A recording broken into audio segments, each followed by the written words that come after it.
The debate over a proposed new emergency room in Cleveland, Tennessee is continuing to heat up tonight. This as a resident shared her experience inside the sole emergency room in Bradley County. News 12's Nick Hill has her story and how she hopes a compromise can be reached. Nick. Despite there being well over 110,000 people that live in Bradley County, the Bradley Medical Center right behind me here in northern Cleveland is the only ER in this entire county. Owned by Vitruvian Health, they are opposing a proposal by Park Ridge to add a second emergency room to Cleveland. I know Vitruvian doesn't want that, but I can't help but feel that it would, especially on this end of town, would help with the overflow that the emergency room is having. Deborah Jones says she went to the emergency room at Bradley Medical Center on Tuesday for chest pains. She says that the emergency room was a busy place. I sat there for quite a while before they got me back for an EKG, and then I sat there for probably about 4 hours before they ever decided to do blood work. Admitted me into the ER.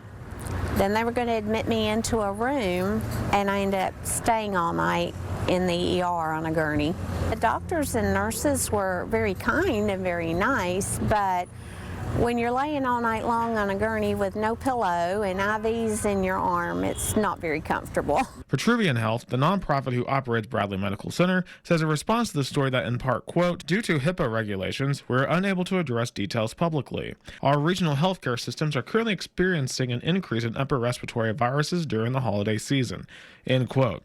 This comes amid their petition against Park Ridge Medical, who wants to build an 11-room freestanding emergency room on the Cleveland bypass at Blackburn Road on the south side of Cleveland. In their petition and on numerous social media posts, Vitruvian Health says that this new emergency room would drive up healthcare costs and divert treatment to Chattanooga. In response to this, Park Ridge CEO Chris Crosby tells News 12 in part, quote, this ER would strengthen emergency healthcare access at a time more than the system currently can keep up, end quote. Jones says she hopes that a solution can be reached. I would just say they need to work together, embrace each other, and let's work to improve Cleveland's health.